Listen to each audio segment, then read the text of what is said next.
ಮುಖ್ಯಮಂತ್ರಿ ವಿರುದ್ಧ ಮೂಡ ಹಗರಣದ ತನಿಖೆಯನ್ನ ಚುರುಕುಗೊಳಿಸಿದಂತಹ ಲೋಕಾಯುಕ್ತ ಪೊಲೀಸರು ತನಿಖೆಯ ಪ್ರಗತಿಯ ವರದಿಯನ್ನ ಇವತ್ತು ಹೈಕೋರ್ಟ್ಗೆ ಸಲ್ಲಿಕೆ ಮಾಡಲಿಕ್ಕಿದ್ದಾರೆ. ಇಲ್ಲಿ ತನಕ ಇಡೀ ಪ್ರಕರಣದಲ್ಲಿ ಅಕ್ಯೂಸ್ಡ್ಗಳ ವಿಚಾರಣೆಯನ್ನು ನಡೆಸಿದ್ರು ಮತ್ತೆ ಸಾಕ್ಷಿಗಳ ಸಂಗ್ರಹದ ಕೆಲಸವನ್ನ ಮಾಡಿದ್ರು. ಸೊ ಸಾಕ್ಷಿ ಸಂಗ್ರಹ ಹಾಗೂ ಅಕ್ಯೂಸ್ಡ್ಗಳ ವಿಚಾರಣೆಗೆ ಸಂಬಂಧಪಟ್ಟಂತೆ ಏನೇನು ಮಾಹಿತಿ ಇದೆ, ಏನೇನು ಪ್ರಗತಿ ಸಾಧಿಸಿದೆ ಅನ್ನೋದನ್ನ ನೋಡ್ತಾರೆ. ಯಾಕೆ ಇವಾಗ ಹೈಕೋರ್ಟ್ನಲ್ಲಿ ಇವತ್ತು ಹಿಯರಿಂಗ್ ಬರುತ್ತೆ ಅಂದ್ರೆ, ಸ್ನೇಹಮಯಿ ಕೃಷ್ಣ ಇದ್ದಾರಲ್ಲ ದೂರುದಾರ, ಅವರು ಇಡೀ ಪ್ರಕರಣವನ್ನು ಸಿಬಿಐಗೆ ಕೊಡಬೇಕು. ಲೋಕಾಯುಕ್ತ ತನಿಖೆ ಪಾರದರ್ಶಕವಾಗಿ ಸಾಗ್ತಾ ಇಲ್ಲ, ನಂಬಿಕೆ ಇಲ್ಲ, ಹೀಗಾಗಿ ಡೈರೆಕ್ಷನ್ ಕೊಡಿ ಅಂತ ಹೈಕೋರ್ಟ್ ಅನ್ನು ಕೇಳ್ಕೊಂಡಿದ್ರು. ಹೀಗಾಗಿ ಮೊದಲು ಲೋಕಾಯುಕ್ತ ತನಿಖಾಧಿಕಾರಿಗಳಿಂದ ಇಡೀ ಪ್ರಕರಣ ಸಾಗಿರೋದು ಹೇಗೆ ಅನ್ನೋದನ್ನ ಕೋರ್ಟ್ ನೋಡುತ್ತೆ. ಅನಂತರ ಡಿಸೈಡ್ ಮಾಡುತ್ತೆ ಸಿಬಿಐ ಕೊಡಬೇಕಾ ಏನು ಕತೆ ಅಂತ. ಲೋಕಾಯುಕ್ತ ತನಿಖೆಯ ಬಗ್ಗೆ ಹಲವು ಅನುಮಾನಗಳನ್ನು ಡೇ ಒನ್ನಿಂದ ಕೂಡ ಸ್ನೇಹಮಯಿ ಕೃಷ್ಣ ಅವರು ವ್ಯಕ್ತಪಡಿಸ್ತಾ ಇದ್ದಾರೆ.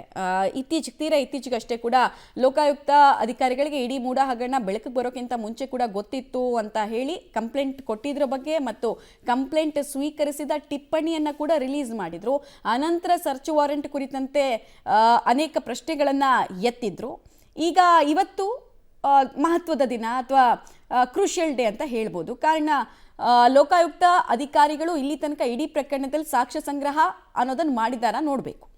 ಸೊ ಲೋಕಾಯುಕ್ತ ತನಿಖಾ ವರದಿಯಲ್ಲಿ ಏನಿದೆ ಅದನ್ನು ನೋಡೋದಾದ್ರೆ, ಮೂಡಾ ಕೇಸ್ ಸಂಬಂಧ ಪ್ರಮುಖ 4 ಆರೋಪಿಗಳನ್ನು ವಿಚಾರಣೆಗೆ ಒಳಪಡಿಸಲಾಗಿದೆ. ಯಾರ್ಯಾರು ಅಂತ ಕೇಳಿದ್ರೆ, ಇಡೀ ಪ್ರಕರಣದ A1 ಆಗಿರುವಂತಹ ಸಿದ್ದರಾಮಯ್ಯ, A2 ಸಿಎಂ ಪತ್ನಿ ಪಾರ್ವತಿ ಅವರನ್ನ ವಿಚಾರಣೆಗೆ ಒಳಪಡಿಸಲಾಗಿದೆ.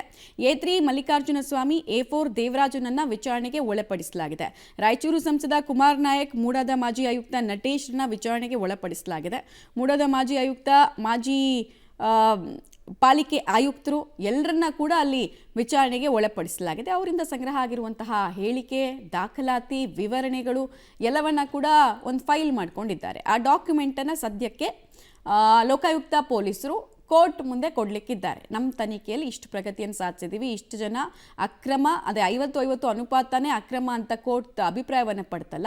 ಸೊ ಅದಕ್ಕೆ ಸಂಬಂಧಪಟ್ಟಂತೆ ಕೂಡ ಅನೇಕ ಸಾಕ್ಷಿಗಳನ್ನು ಯಾರ ಕೃಪಾ ಕಟಾಕ್ಷದಂತೆ, ಕುಮ್ಮಕ್ಕಿನಂತೆ ಇದೆಲ್ಲವೂ ಆಯಿತು, ಎಷ್ಟು ಜನ ಇನ್ವಾಲ್ವ್ ಇದ್ದಾರೆ, ಅದ್ರ ಬಗ್ಗೆ ಎಲ್ಲ ಏನೇನು ಮಾಹಿತಿ ಇಲ್ಲಿ ತನಕ ಸಂಗ್ರಹ ಆಗಿದೆ ಅನ್ನೋದನ್ನು ಕೋರ್ಟ್ ಕೇಳುತ್ತೆ. 3 ತಿಂಗಳ ಗಡುವನ್ನು ಕೊಡಲಾಗಿತ್ತು.